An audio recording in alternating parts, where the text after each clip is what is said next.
Hello, जय Shri Ram. Good morning दोस्तों, मैं योगेश द्विवेदी आपको आपके अपने YouTube channel education by Yogesh में हार्दिक स्वागत और अभिनंदन करता हूं। दोस्तों, जैसे कि अभी हम अब रूट के अंदर अभाज्य यानी वर्गमूल के अंदर रूट टू रूट थ्री आदि संख्याओं को लेकर ये सिद्ध कर रहे थे कि यह अपरिमेय संख्या है। तो उसी क्रम में हम आगे ये जहाँ पर सीखेंगे कि 3+2√5 एक अपरिमेय संख्या है।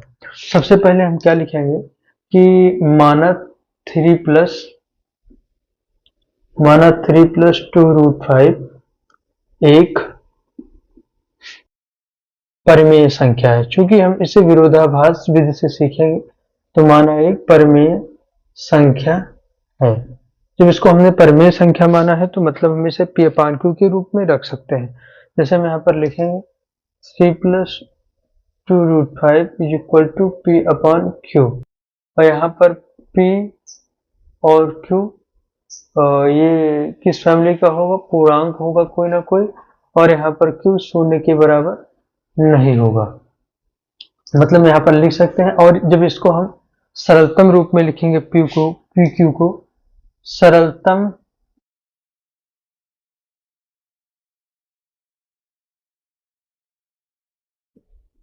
रूप में pq का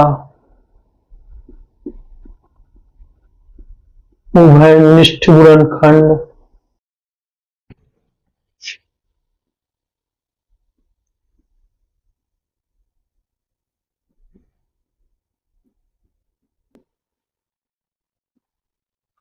जब सरलतम रूप p और p अपान q का लिखा जाएगा तो इसमें उभयनिष्ठ गुणनखंड इसका एक होगा।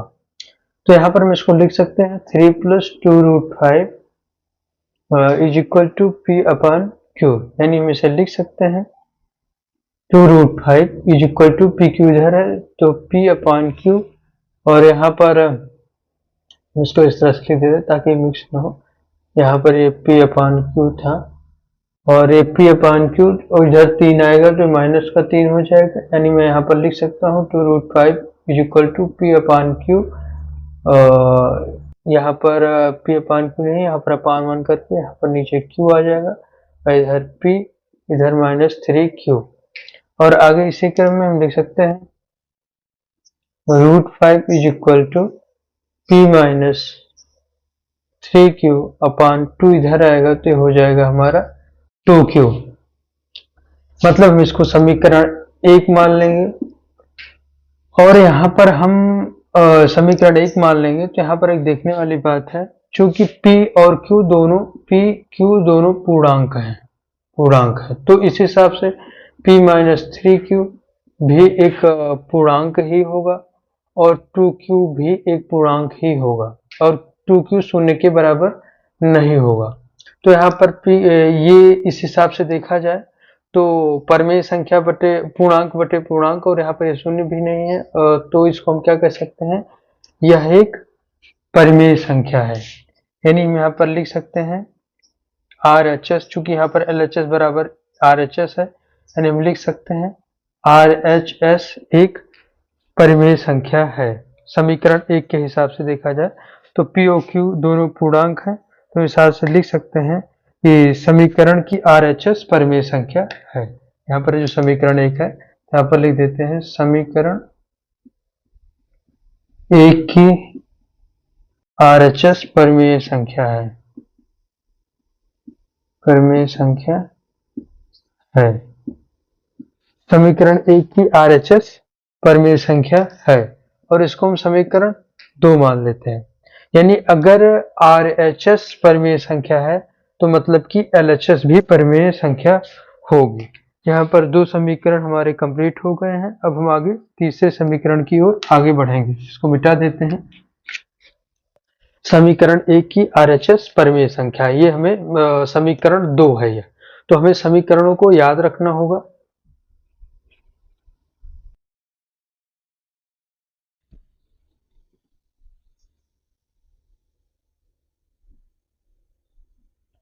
क्योंकि LHS बराबर RHS होता है, और हमारा अभी भी √5 बराबर क्या आया था, हमारा आया था √5 बराबर p माइनस 3q अपान 2q √5 बराबर आया। जो कि p minus three q upon root two नहीं p minus three q upon two q एक परिमेय संख्या है। अगर यह एक परिमेय संख्या है तो चूंकि रूट 5 के बराबर है तो रूट 5 भी एक परिमेय संख्या है। तो हम यहाँ पर मानते हैं चूंकि इसके हिसाब से प्रश्न के हिसाब से रूट 5 एक परिमेय संख्या है। अगर रूट 5 एक परिमेय संख्या है तो मैं यहाँ पर रूट 5 को, चूंकि अभी तक p अपान क्यू के चिन्ह का प्रयोग करते थे तो यहाँ पर बटे में a अपान बी कह देंगे कि हम इसको a अपान बी के रूप में लिख सकते हैं। चूंकि p अपान क्यू का प्रयोग किया जा चुका है इसलिए इसमें कंफ्यूजन ना हो इसलिए मैं a अपान बी का प्रयोग करता हूँ। यहाँ पर रूट 5 बराबर a अपान बी होगा और यहाँ पर a और b एक पूर्णांक होंगे और यहाँ पर b यानी कि जो b होगा वो 0 के बराबर नहीं होगा।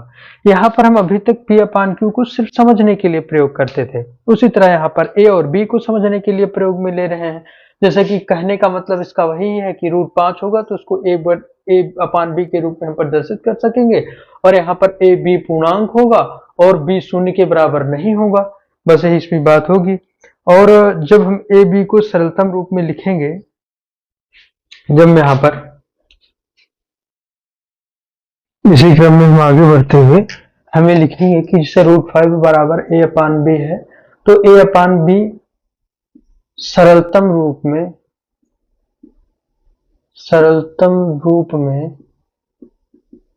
a b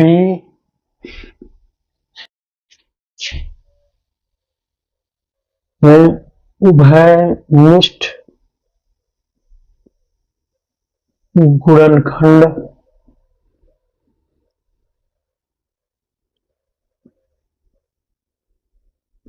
एक के अतिरिक्त नहीं होगा, एक के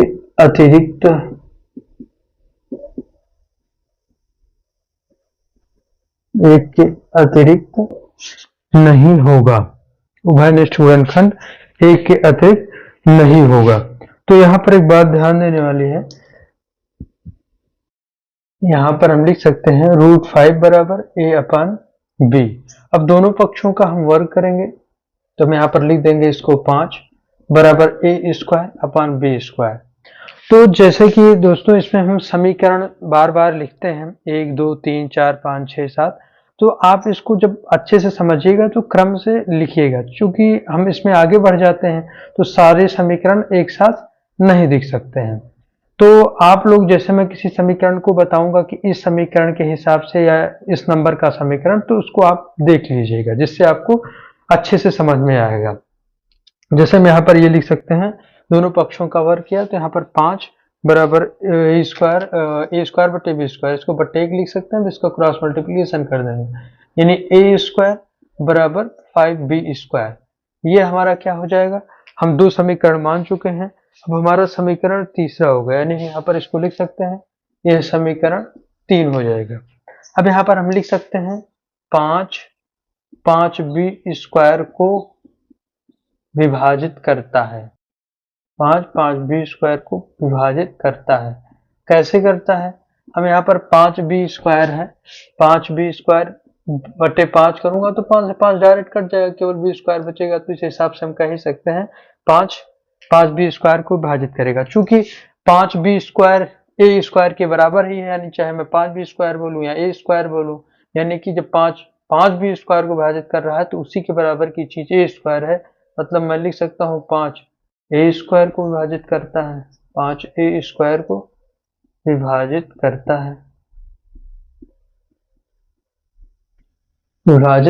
है। अब इसी क्रम में हम आगे बढ़ेंगे, अगर 5a स्क्वायर को विभाजित करता है तो हम लिख सकते हैं 5a को विभाजित करता है, 5a को विभाजित करता है, 5a को विभाजित करता है। कैसे 5a को विभाजित करता है, जैसे मान लीजिए हम कह दें कि 5 25 को विभाजित करता है, 5 25 को विभाजित करता है।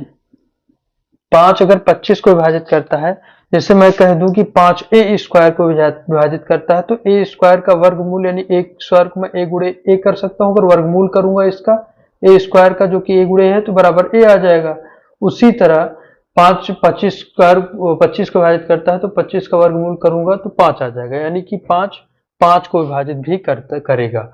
अगर 5 5 के स्क्वायर को विभाजित कर रहा है तो 5 5 को विभाजित करेगा, 5 5 को विभाजित करेगा,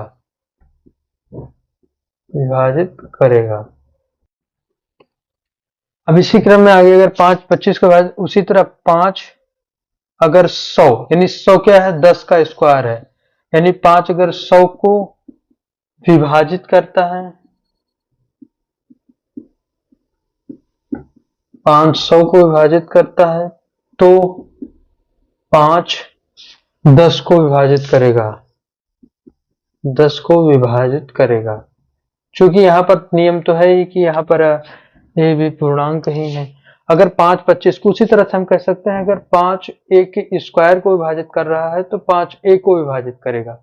उसी तरह हम यहाँ पर ले ले तो 5 5 के स्क्वायर को विभाजित कर रहा है तो 5 5 को विभाजित करेगा। उसी तरह 5 अगर 100 को विभाजित कर रहा है तो 100 10 का स्क्वायर है, यानी कि 5 10 को विभाजित करेगा। हम इसको अच्छे तरीके से समझ सकते हैं। अगर 5 a को विभाजित कर रहा है, अगर 5 a को विभाजित कर रहा है, मतलब कि मैं a बराबर लिख सकता हूं, a बराबर कोई भी 5 गुणे, हम यहाँ पर 5 यम लिख सकते हैं, यानी कि a का अगर हम गुणनखंड करेंगे तो उसमें एक संख्या 5 अवश्य आएगी, जैसा कि इसमें कहा गया कि a को 5 विभाजित करता है, यानी हम इसको समीकरण 4 मान लेते हैं, समीकरण 4 मान लिया।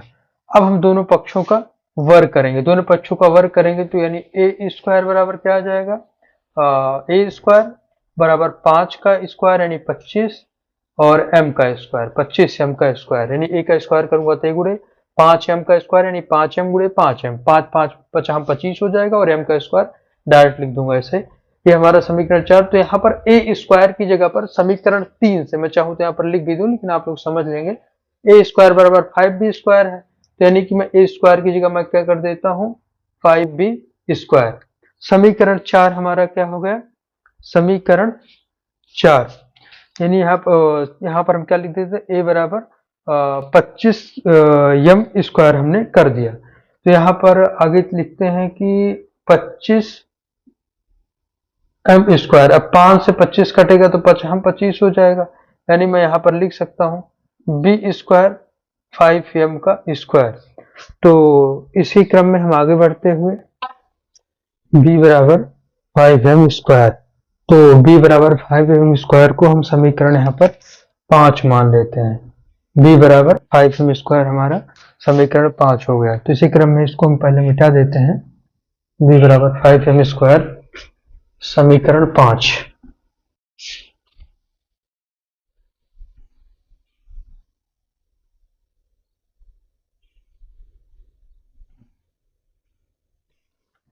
b बराबर 5 एम स्क्वायर हो गया, तो यहाँ पर लिख सकते हैं कि 5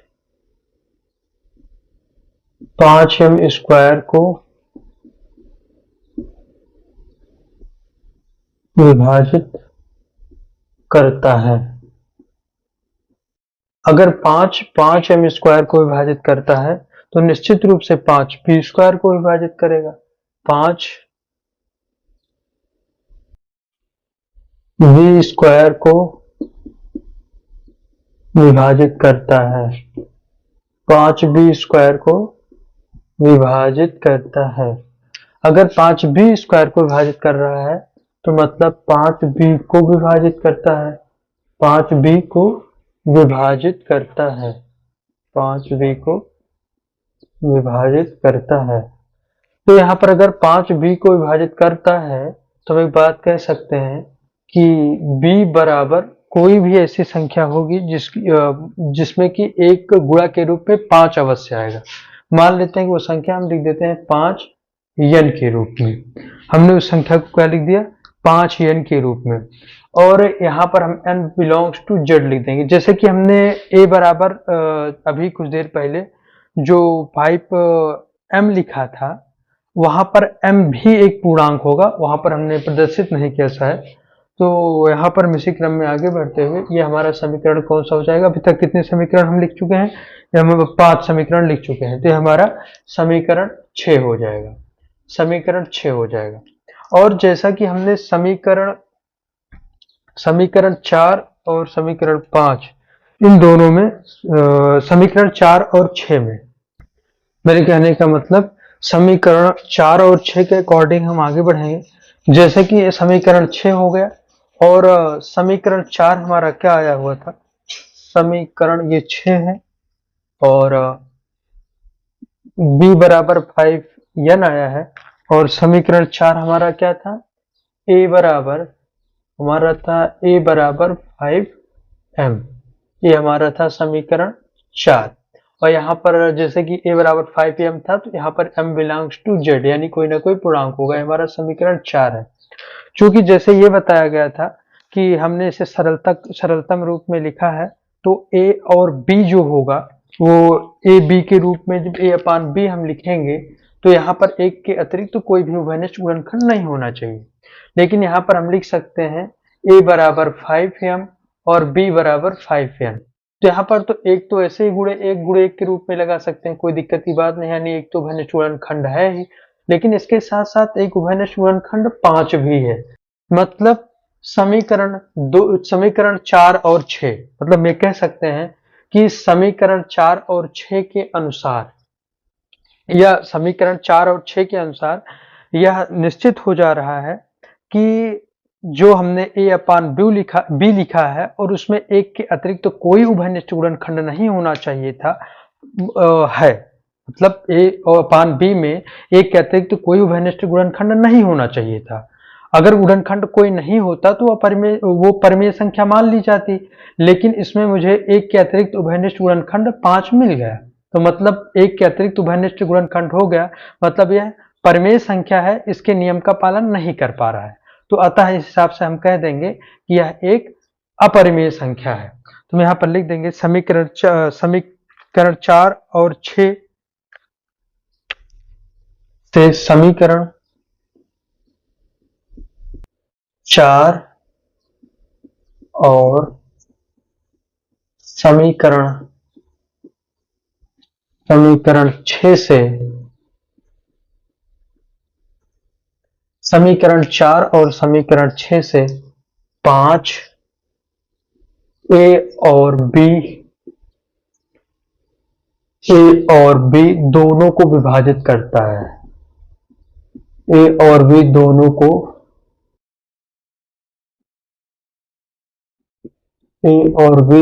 को विभाजित करता है। समीकरण 5 और 6 से ए और बी को दोनों को विभाजित करता है, परंतु हम यह मान चुके हैं कि ए और बी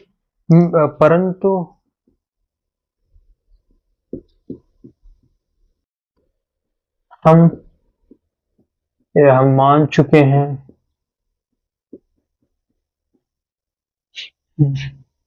ए बी में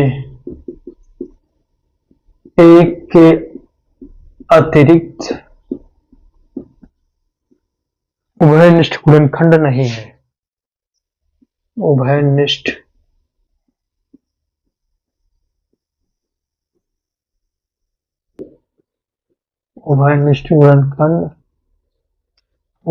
गुणनखंड नहीं है। अतः √5 एक परिमेय संख्या है, मतलब हम यह मान चुके थे कि ए बी में एक के अतिरिक्त उभयनिष्ठ गुणनखंड नहीं है, और लेकिन समीकरण 4 और 6 के हिसाब से 5 ए और बी दोनों को विभाजित कर रहा है, मतलब 5 दोनों का एक उभयनिष्ठ गुणनखंड है। तो हम हिसाब से कह सकते हैं कि जो हमने सबसे पहले माना था ये √5 एक परिमेय संख्या है, यह इस चीज का विरोध करता है। तो हम लिख देंगे अतः यह √5 एक परिमेय संख्या है का विरोध करता है, अतः √5 एक परिमेय संख्या है का विरोध करता है।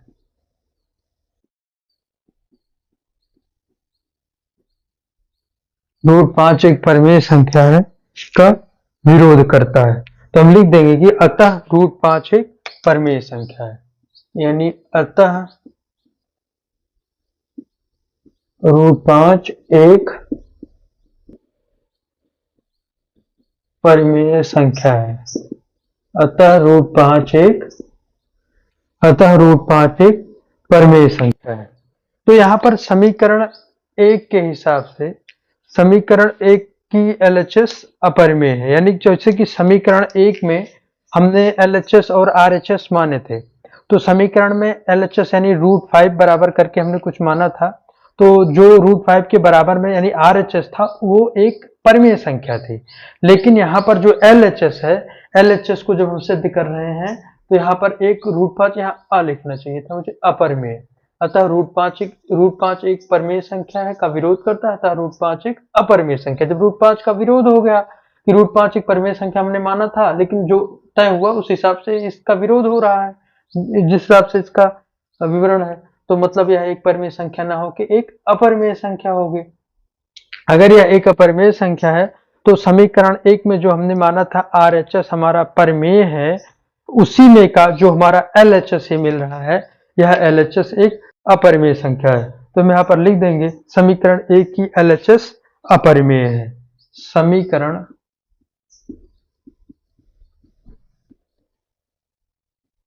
1 की LHS अपरिमेय है। समीकरण 1 की LHS अपरिमेय है। तो इसको समीकरण हम कितने समीकरण 6 समीकरण मान लिए हैं, तो हम इसको समीकरण 7 मान लेते हैं। तो इसी क्रम में समीकरण 2 और 7 से, यानी कि समीकरण 2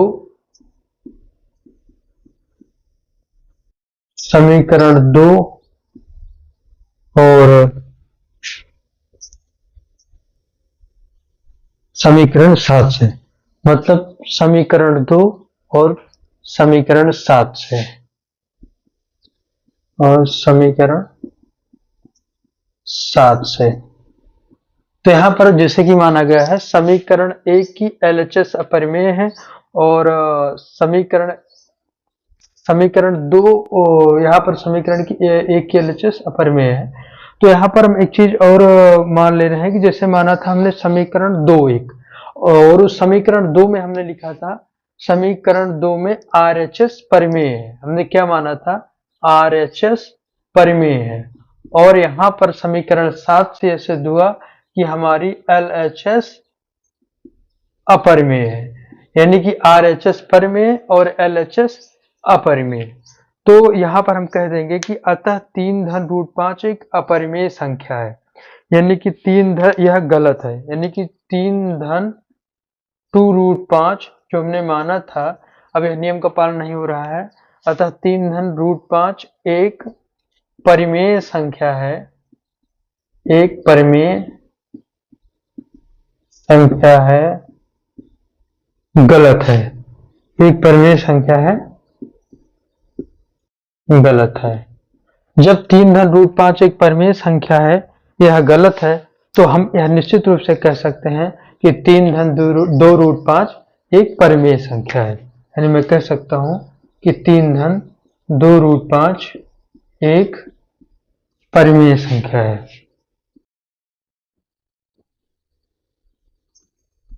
एक परिमेय संख्या है।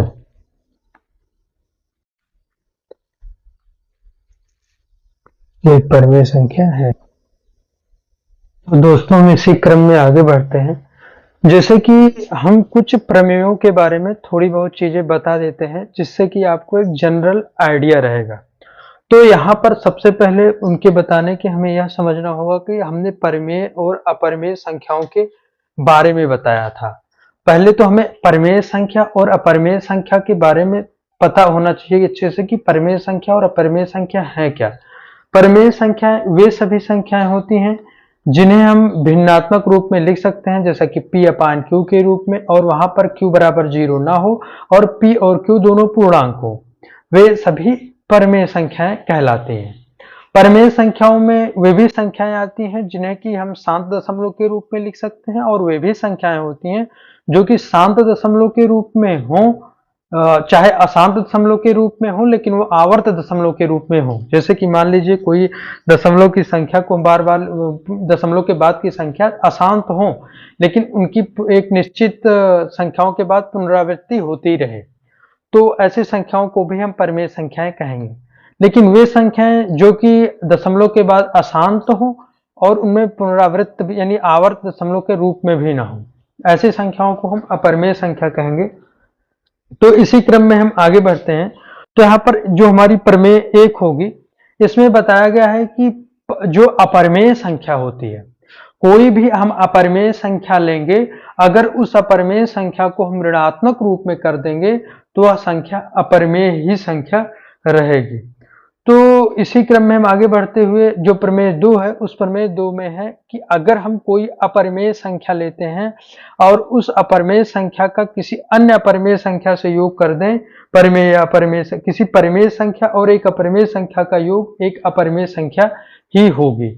तो उसी क्रम में हम आगे बढ़ते हुए एक अशून्य अपरिमेय संख्या, जैसे सबसे पहले हम इन दोनों को समझ लेते हैं कि एक अपरिमेय संख्या का एक अगर हम ऋणात्मक कर दे रहे हैं कोई भी अपरिमेय संख्या का, तो वह अपरिमेय संख्या सदैव अपरिमेय संख्या ही रहेगी।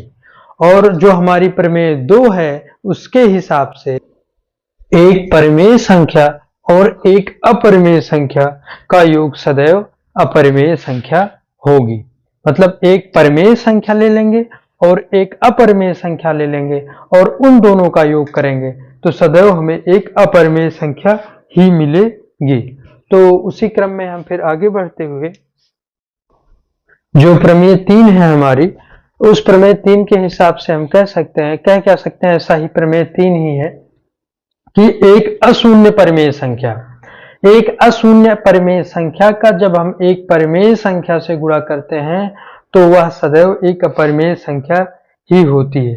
यानी एक अशून्य परिमेय संख्या और एक अपरिमेय संख्या का गुणनफल एक अशून्य परिमेय संख्या और मैंने क्या, फिर से आप सुनिएगा, एक अशून्य परिमेय संख्या और एक अपरिमेय संख्या का गुणनफल सदैव अपरिमेय संख्या ही होगी। और इसी क्रम में हम और समझते हैं, जैसे कि दो अपरिमेय संख्याएं हों, दो अपरिमेय संख्याएं होती हैं तो उनका गुणनफल, भागफल, जोड़ या घटाव एक परिमेय संख्या होगी या एक अपरिमेय संख्या होगी, यह निश्चित नहीं होगी। यानी यहाँ पर हम कह सकते हैं कि दो अपरिमेय संख्याओं का गुणा, भाग, जोड़, घटाना एक अपरिमेय संख्या होना निश्चित नहीं है।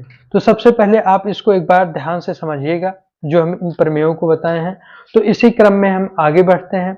कल से हम संभवतः एक्सरसाइज का प्रारंभ करेंगे और कुछ ही दिनों में हमारा यह चैप्टर संख्या पद्धति समाप्त हो जाएगा। और आप लोग इसको प्रैक्टिस करते रहिए और हमारे चैनल को लाइक, शेयर, सब्सक्राइब, कमेंट करना ना भूलें। आपको किसी भी पॉइंट पे अगर क्वेश्चन में समस्या होती है तो आप हमारे टेलीग्राम के माध्यम से जुड़कर मैसेज करके बता सकते हैं और उनका हल करके आपके पास भेज दिया जाएगा। और आप अच्छे से मेहनत करते रहें और आगे बढ़ते रहें। धन्यवाद।